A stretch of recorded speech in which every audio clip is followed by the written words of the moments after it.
In the shadow of Mount Tifata, the weak winter sun glints off the armor of lifeless soldiers on this November morning, 83 BC.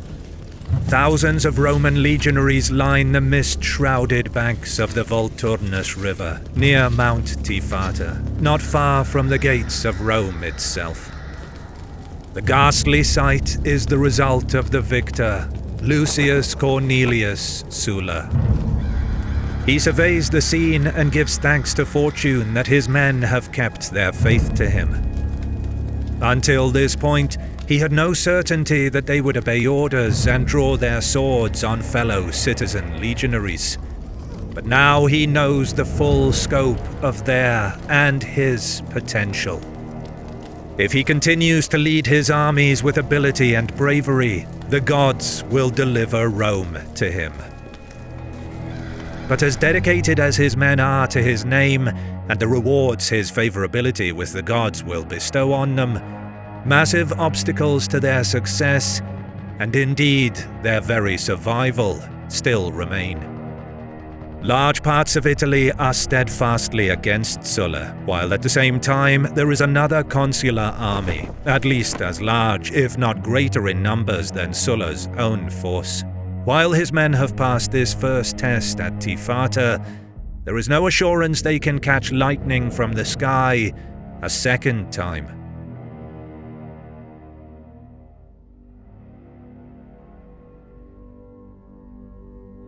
With the defeated consul Gaius Norbanus holed up and hiding in Capua before fleeing north to Gnaeus Papirius Carbo's northern headquarters at Arminium, Sulla marches directly toward the town along the Via Latina. But Norbanus's colleague, Cornelius Scipio Asiaticus, marches his own force from Teanum and confronts Sulla on the road somewhere in the vicinity of Callus. Scipio's army numbers at least 40,000 men, and he has heard of Norbanus's fate and deploys for battle. Sulla, however, has so far conducted his campaign off the battlefield with courtesy and restraint, and he offers Scipio terms to end the fighting. While the emissaries go back and forth between the lines, Sulla's men venture over to Scipio's and engage them in conversation. Scipio's praetor, Quintus Caecilius, an old comrade from the Cimbrian War with whom Sulla bitterly fell out during the political unrest 5 years earlier, opposes the fraternization in the strongest terms. But Scipio is more concerned with Sulla's offers. Mollified somewhat by Sulla's assurance and hoping still to avoid more Roman blood spilled by fellow citizens, Scipio dispatches a message to Norbanus, choosing Sertorius to deliver it. On his journey to Capua, the firebrand praetor rides through the town of Suessa, newly declared for Sulla, and thus protected by the ceasefire currently agreed by both sides. Sertorius occupies the town, and this unilateral action breaks the accord. Sulla immediately returns hostages he holds from Scipio's army, and the consul is forced to do the same. The next morning, 80,000 Roman and Italian allies deploy on the field, facing each other. Without hesitation, Sulla gives a prearranged signal to his men. The two front lines advance toward each other. The legions move in silence, not a word is uttered. Only when they come within arm's length does the reality become clear. All of Scipio's units defect to Sulla, and they are welcomed with open arms by the men they were supposed to kill that morning, along with their commander. Scipio and his son are found in their tent, and after Sulla gives the consul one more chance to end their quarrel, he allows them to be on their way peacefully to join Norbanus at Capua. Scipio, however, next shows up in Rome, where as presiding consul, he readies himself to command another force in the struggle against Sulla.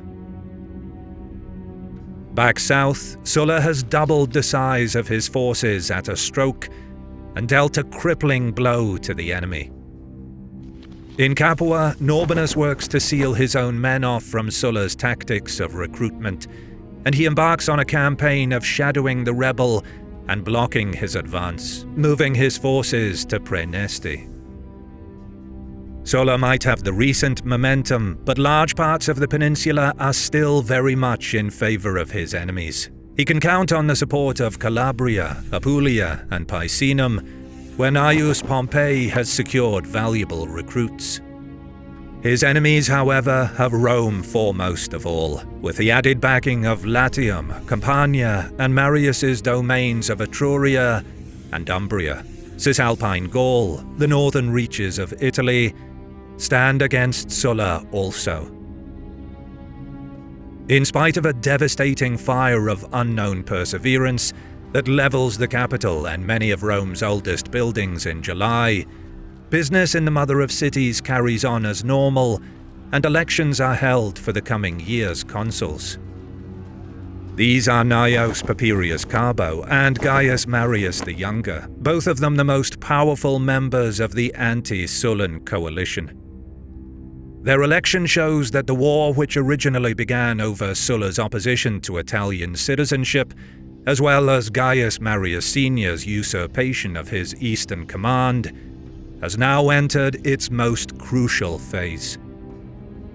The latter part of the year sees both sides attempting to recruit all around their respective strongholds.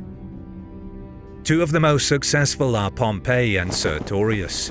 While Pompey manages to raise 2 legions in his home region of Picenum, Sertorius raises no fewer than 4 in Etruria and hands them to Scipio Asiaticus, whose term of office runs until the end of the year.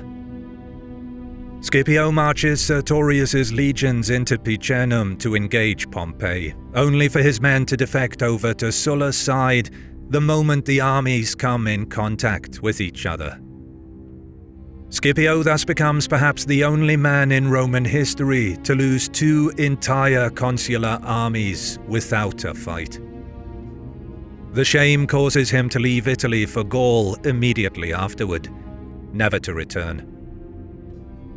Sertorius, despairing of the ineffectiveness of his leaders, goes to Spain to raise more troops, and he and Pompey will meet there again in years to come. The winter of 83 and 82 BC is particularly hard and frigid, making campaigning all but impossible. But in the spring, Sulla and his coalition embark on a multi-pronged offensive. Quintus Caecilius Metellus Pius, a powerful ally of Sulla's with proconsular imperium, leads an army up the eastern coast road in a drive to the north along with Pompey. Sulla takes the western road and attempts to lead his army toward Rome. To counter these offensives, Carbo goes north into Cisalpine Gaul to defend it against Metellus and Pompey, while Marius the Younger moves south with 8 legions to confront Sulla in a decisive encounter. Italy braces for a year of warfare that could upend the entire republic. The first clash comes when Metellus is met at the river Aesius by Carbo's praetor, Gaius Carinus. There seems to be no hesitation in this instance about citizen fighting citizen. That time has passed. The 2 armies fight for 6 hours before Carinus's force breaks and Metellus is able to press on in pursuit.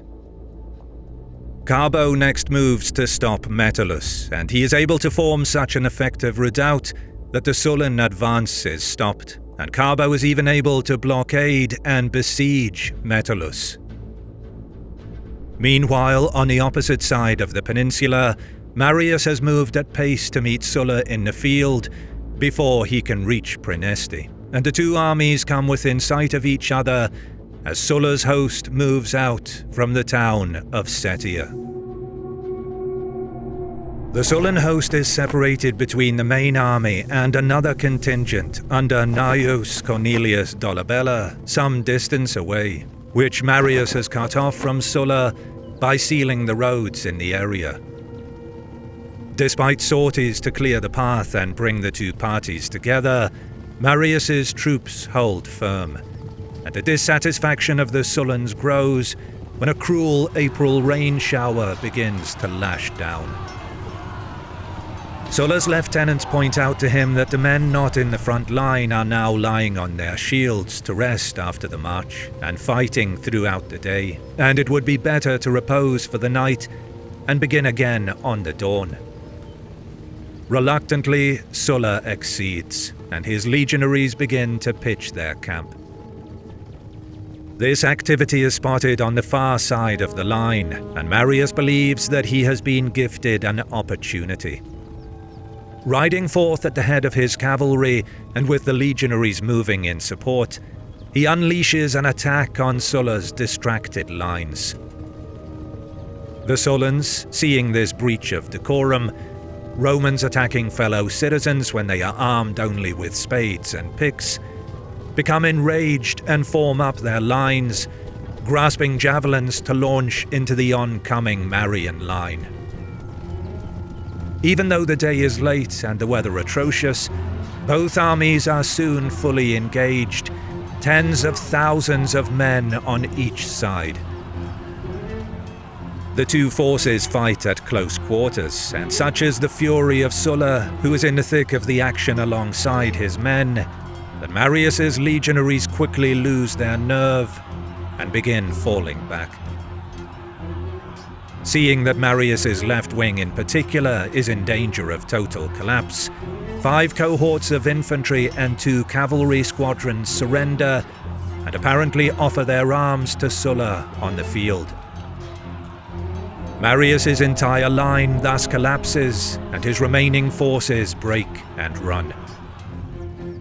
Once more, as at Tifata, the Sullans pursue them, inflamed with a righteous fury. Marius is pursued all the way to the gates of Praeneste, where the townspeople have allowed the first of the fleeing army inside, but have since closed the gates. Marius is hoisted over the walls by way of a rope tied around his waist, but thousands of his men are stranded below the walls. From the parapet, he is forced to watch as the Sullans arrive and begin a general slaughter, before eventually allowing surrender of a few survivors. Sulla's anger is still not sated, however, and he separates the Samnites, who are not citizens, from the Romans, and then has them executed in full view of their countrymen and allies on the walls. The figures given for the dead are 15 to 25,000 on Marius's side, to just a few hundred Sullans. Characteristically, Sulla later claims that he barely lost 24 men. Nevertheless, the only issue that matters is that the anti-Sullans have lost their southern army, and thus the entire theatre of operations. Sulla is free to leave a force to besiege Praeneste, and moves off to a much greater objective, Rome. When he arrives at his home city, Sulla is informed that the departing army have executed any moderate or neutral senator out of spite prior to his appearance. A holy sacrilege, they were lured to the Senate house and murdered there, the tiles running red with their blood. Nevertheless, Sulla refrains from any such outrages when he takes possession of the city. Already he is earning the epithet that many are beginning to use to describe him: no better friend and no worse enemy. Sulla pauses at Rome only to have his outlaw status rescinded and his legal offices confirmed, not even stepping foot within its precincts, as to do so would nullify his proconsular status. Then he moves on to the north, where he still has enemies in possession of forces numbering in the tens, if not hundreds of thousands. Sulla's forces are now moving in 3 distinct columns, each of them an independent field army. It is with this approach that Sulla hopes to flush out Carbo and the remaining anti-Sullan elements. Sulla himself takes the western route by the Via Cassia, while Pompey and Crassus are moving through Umbria on the Via Flaminia. Metellus, meanwhile, remains on the eastern side. Actions come thick and fast now. Sulla's forces operate on such a wide plain that he meets elements of Carbo's army at the river Clanis, and again at Saturnia, breaking past them on both occasions. Sulla marches straight at Carbo's main force at Clusium, hoping to bring the inter-Roman conflict to a halt once and for all. But in spite of a day-long effort, his legions are unable to break through Carbo's defences. And by the time dawn breaks the next day, Sulla has staged a withdrawal, the first real check he has suffered since landing at Brundisium the year before. Meanwhile, Pompey and Crassus are confronted by Gnaeus Carinus, but they manage to wrest a victory for the Sullan cause at Spoletium, and then besiege the enemy commander inside the town. Carbo, with a burst of optimism following his defeat of Sulla, and still with a very strong force of the most committed believers, dispatches a contingent to relieve his legate, but while they are en route, Pompey launches an ambush, effectively wiping out the relief force. Undeterred, Carbo tries again, this time in greater numbers, and aiming his forces for Praeneste and the relief of Marius the Younger. If the southern theatre can be reopened, then Sulla's current tactical retreat may turn into a full-blown panic. Carbo sends no fewer than 8 legions to complete this task, a major undertaking, given that Sulla began his campaign with only 5. But as the massive column moves south under the general Marcius, Pompey does it again, popping up to lacerate the anti-Sullans in a defile, and then surrounding the remainder on a nearby hill. Any not caught immediately desert the cause. It is a catastrophe for Carbo and his allies.